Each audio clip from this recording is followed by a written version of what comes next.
There's been a tremendous focus on audit quality around the world over the last 10 years. While this drive to quality is a worldwide goal, it is also a jurisdictional goal.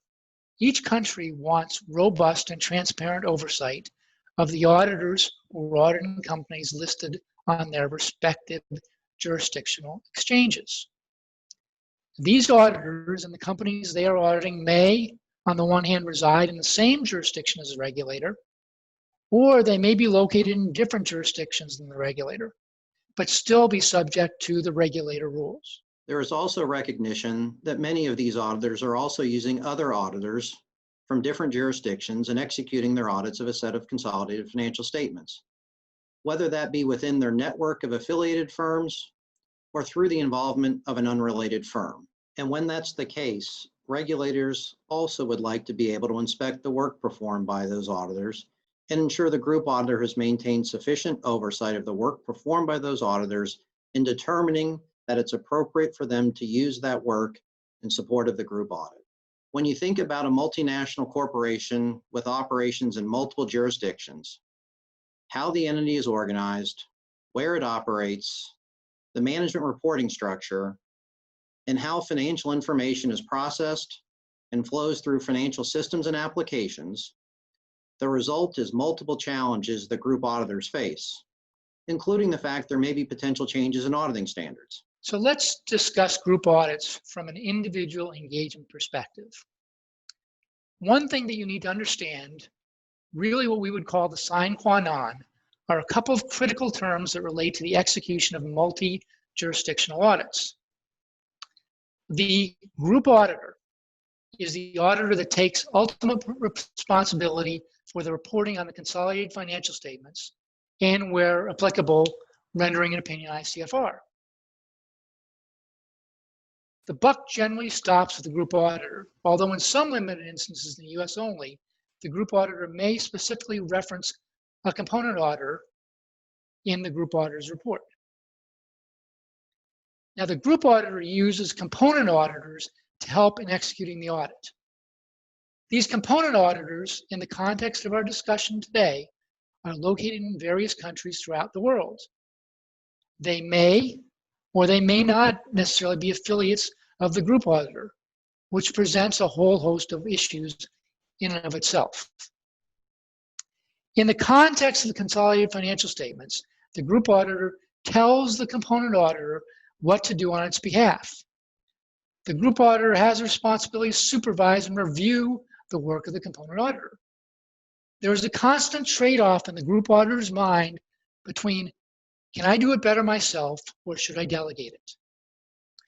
The component auditor may also have separate statutory responsibilities, but those do not fall under the group auditor's purview. Now let's briefly compare and contrast group audits in 1980 versus group audits in 2020. In 1980, there was a wholesale delegation of audit to component auditors. It revolved around the completion of checklists. The group auditor was just happy to understand that someone had done work on the numbers at the component level. Fast forward to 2020. This is an era of centralized risk assessment and determination of scope. Referral instructions to component auditors are very detailed. They are no longer carte blanche. They ask component auditors to at times focus on certain accounts or assertions associated with those accounts. The referral instructions emphasize frequent communications, and they're very specific in obtaining an understanding of how to review component auditor working papers. From a firm perspective, performing group audits across multiple jurisdictions can lead to increased complexities and different challenges. I'll mention a few.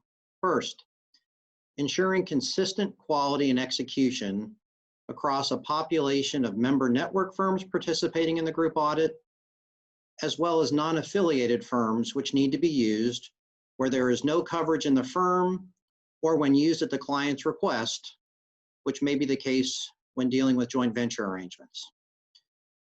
Performing audits in emerging markets and jurisdictions with differing regulatory environments and ensuring those risks are appropriately identified and evaluated in context of executing group audits.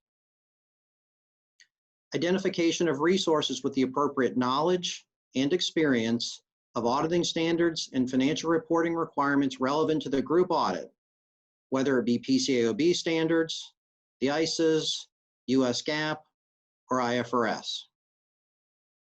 Coordination of work across multiple component audit teams, and review and supervision of component audit teams and the impact of various privacy and confidentiality laws.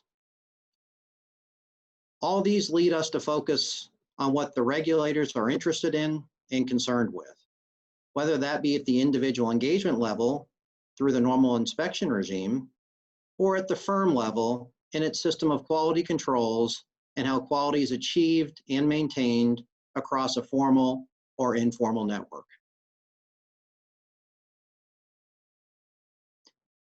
At the individual engagement level, it's about the group auditor and the component auditor relationship.